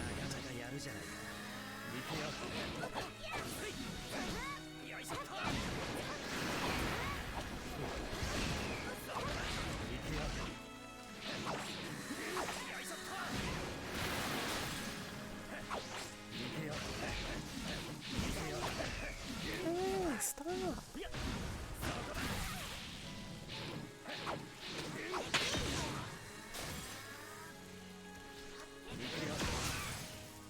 And bring it. Thank you very much. Much appreciated. Okay. Next is Kaguya and Obito. Alright.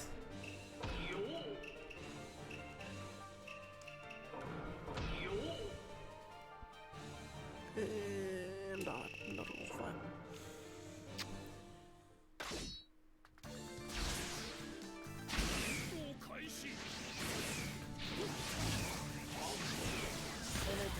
Oh, I just...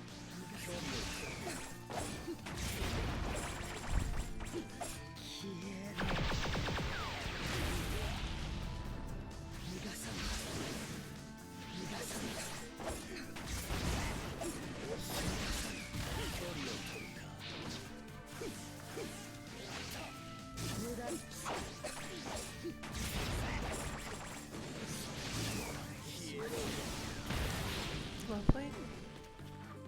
Wait. Why are you falling down, lady?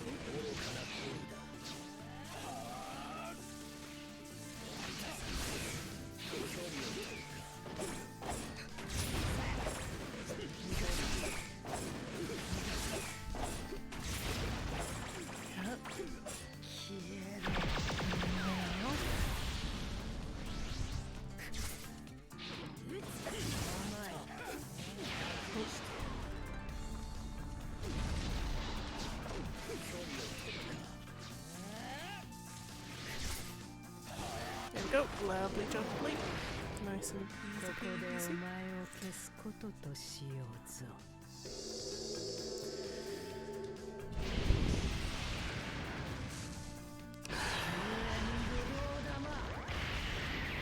Damn. Alright. Oh, and then also this weekend too is because next weekend we'll be moving into the house. So this weekend we've got to try and like start packing all our stuff up, and oh my god, I'm not looking forward to it at all. Even though we actually haven't got that, well, no, we do actually have a lot of stuff, but like because half of it's in boxes anyway, it's not going to be too much of a pain. But still, I hate packing. I hate packing up stuff because then you've got to take it back all out again. But then hopefully this will be the last time we've got to do that for a while, so...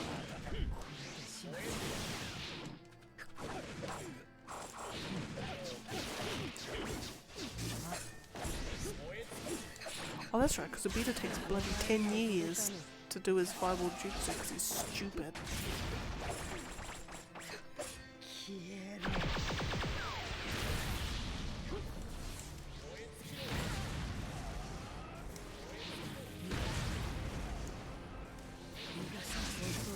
You'll never be as cool as Itachi and Sasuke, Obito, no matter how hard you try.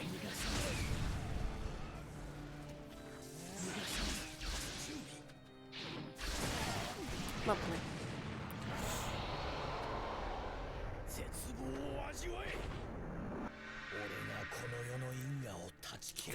who's after this? There's Jiraiya again and Roshi again. Okay.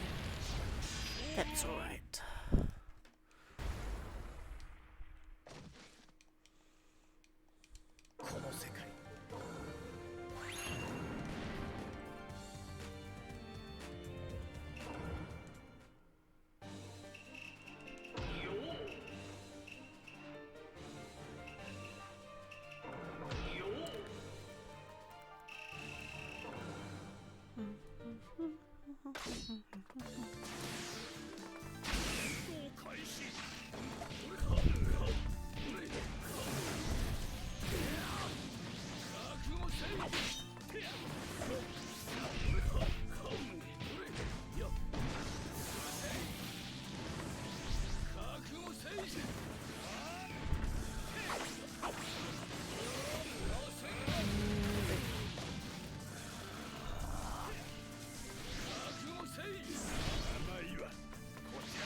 Substitutions.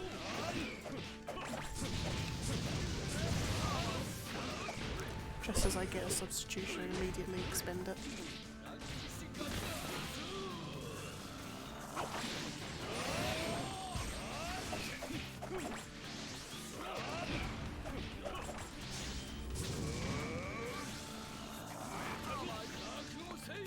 Here we go, lovely. ジライア様たわしのことよ。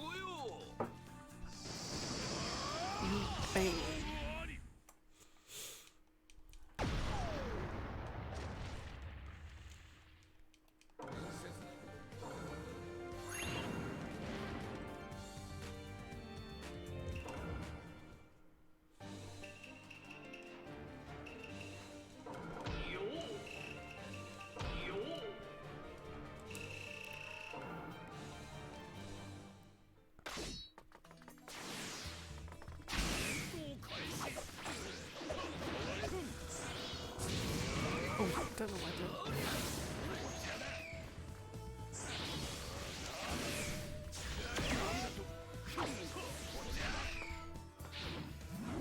I haven't had a lick of damage to him yet. Oh my goodness. There we go.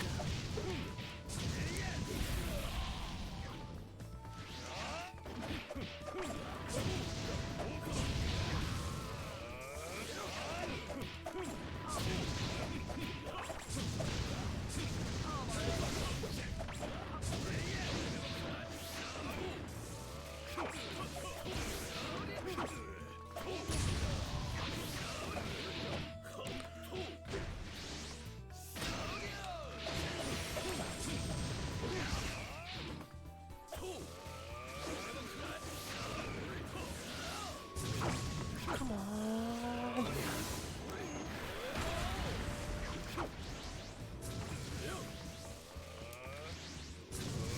Here we go. Got it. Okay, next is Sai and Hanzo. Crazy eruption. Brah.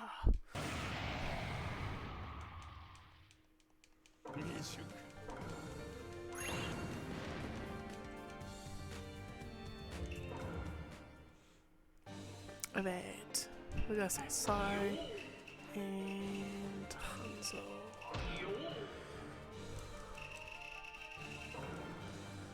Bam, bam, bam, bam, bam, bam, bam, bam, bam.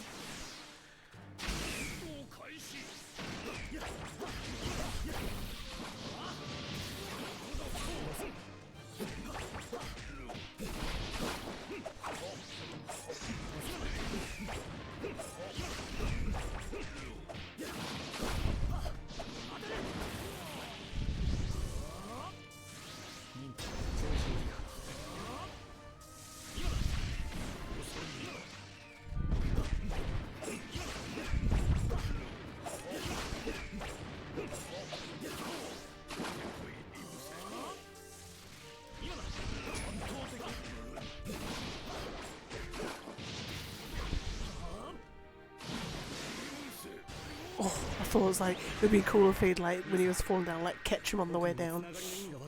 That would be pretty cool. But alas, no timing.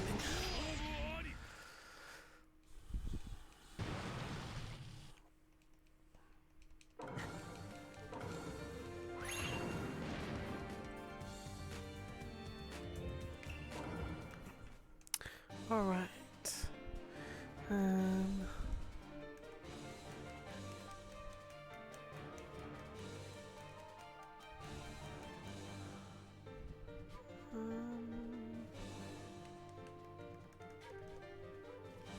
My mind's just completely blanked. I'm playing as Hanzo, aren't I?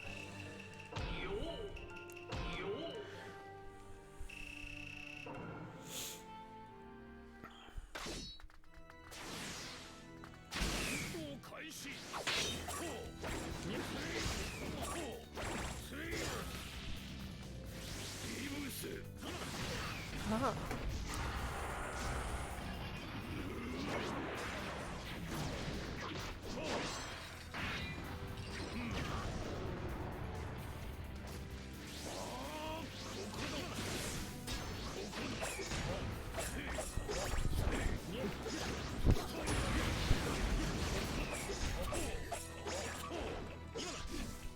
Oh, yeah.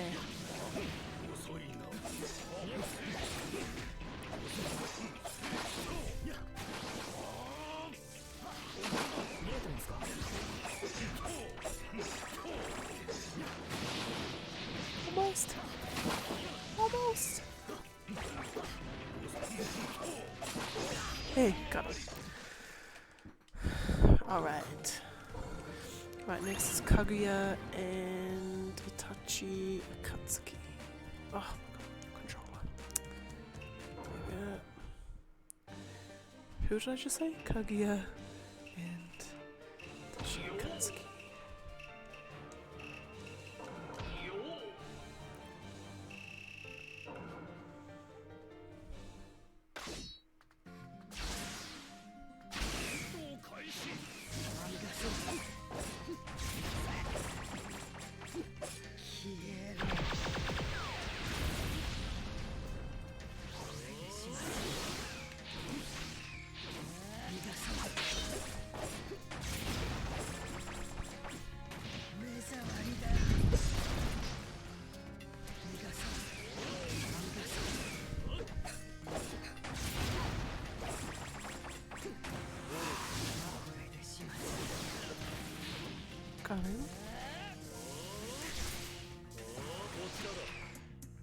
I should just get him now.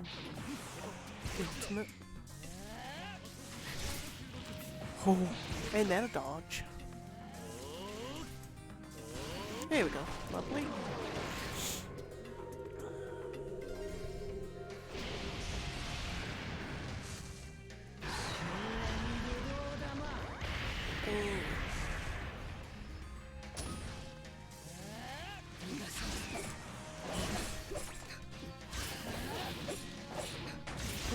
Oh yeah, you got him. Nice. That wasn't... Sure, that was probably the first time playing as her that I like haven't been hit at all. Nice.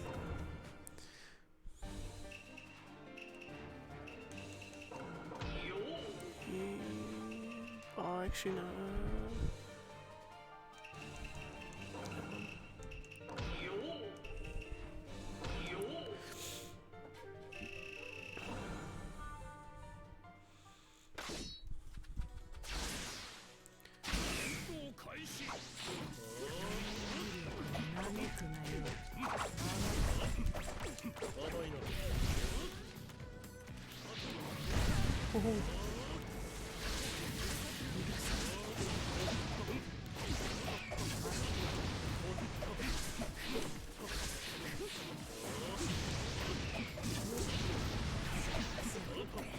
Peace.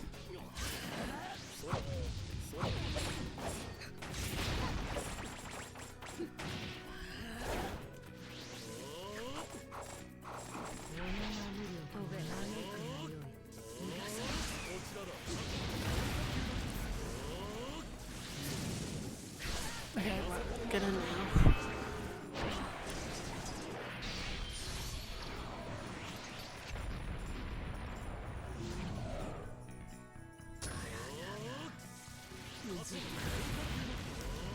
And one more. There we go. Right. Okay. Right, next is Utakata and Young Choji. No, I don't want bubbles, I want dragons. Don't want bubbles, I want dragons. And Young Choji.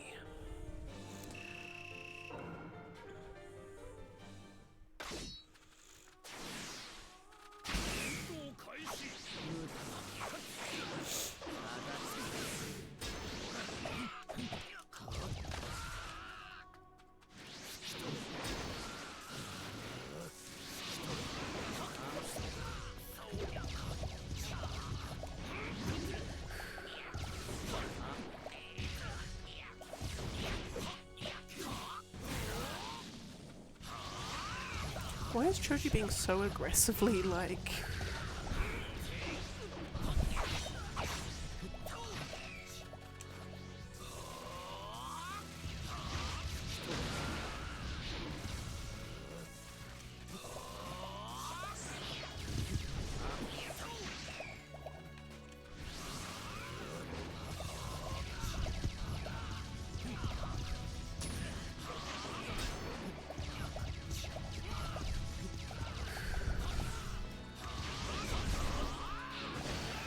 Oh, okay.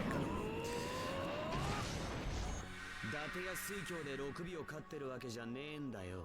加速砲マス。 You know what's called freight bubbles? I'm just thinking of just like a bubble and then just giant steam roach, like steam train just comes hurtling through it.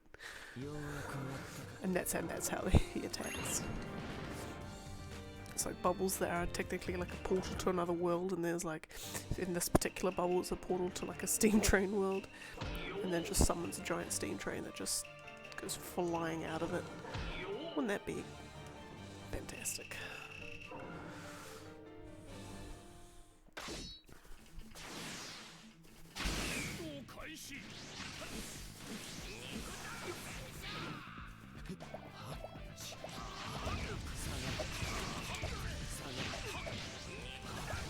Oh my goodness! What the hell is going on? Hey bro, can I just like hit you once, please?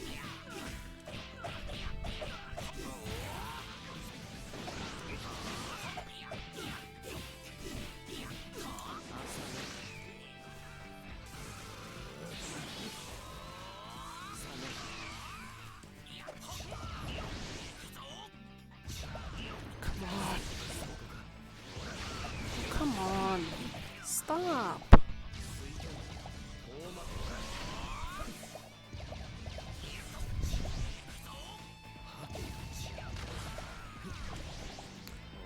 I'm losing my bubbles.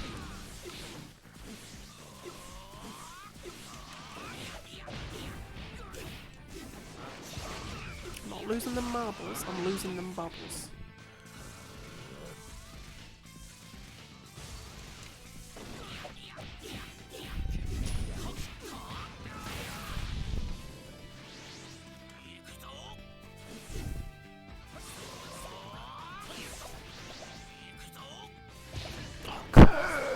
Oh, that irks me. You just get hit once and completely interrupted.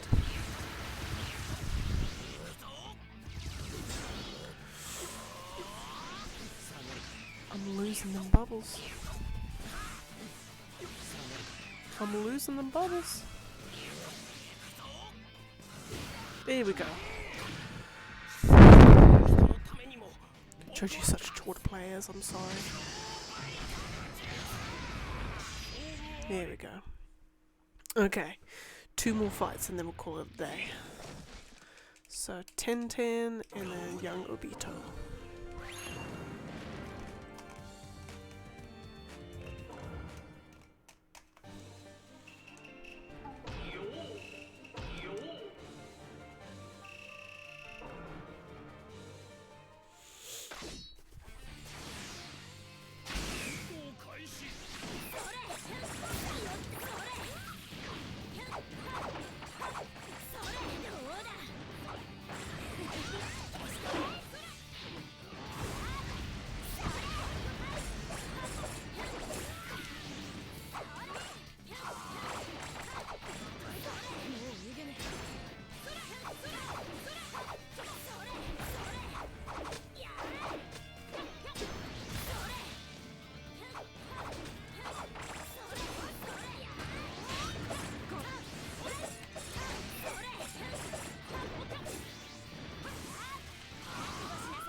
Oh, yay. God, these little kids just screaming when they die. That sounds bad, doesn't it? That's insane. That didn't sound very good. Little kids. Oh no, I won't say it. Doesn't. It sounds very morbid. We're not about that here on this channel. We are anti-morbid where we can.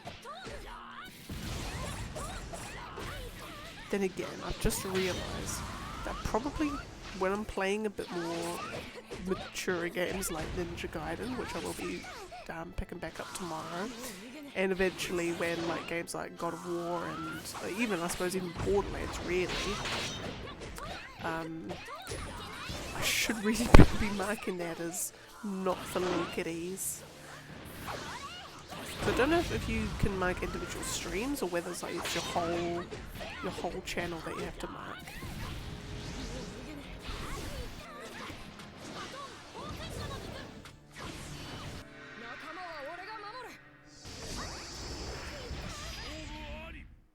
Lovely.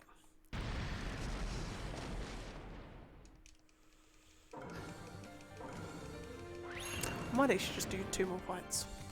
Yeah, why not? We'll do 2 more fights. Okay, also go Sasuke Orochimaru and no, not you. Get out. Get out. And Yantamari.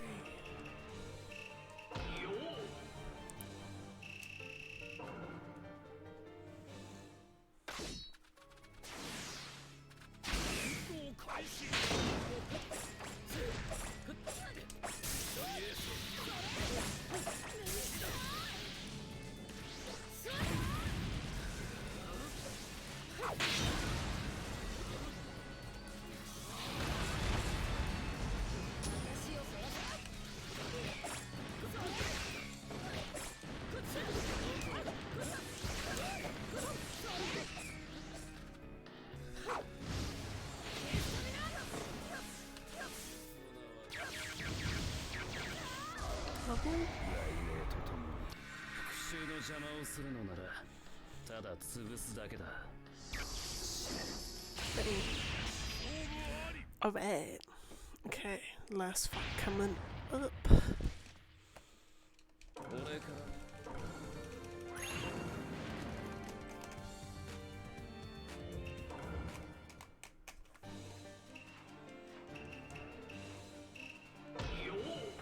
She's there. I like that one.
Lovely.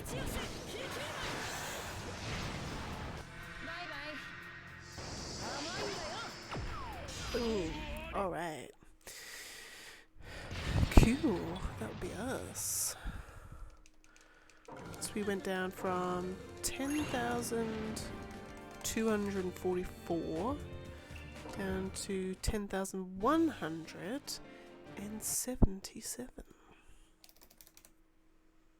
Alright. Did I do this? Is that what? Yes, it was. Yes, it is. Okay, what? Fabulous. So, thank you very much for joining me today. Join me again on, well, technically tomorrow night. I'll be playing, carrying on with Ninja Gaiden. Haven't played that in a couple of weeks, so I want to pick that back up. Saturday, try and do a cult with the boy. Missed last week's just because we were both so sick. That wouldn't have been particularly enjoyable for anyone involved. Yeah, so we'll try and do a cult with the boy on Saturday, and then Sunday for day 17 of Naruto, where we'll try and get down to try and see if I can get down to 10,100. I reckon I could probably do it, but we'll see how we go anyway. As I said before, thank you very, very much for joining me, and I will catch you on the next one. Okay, bye.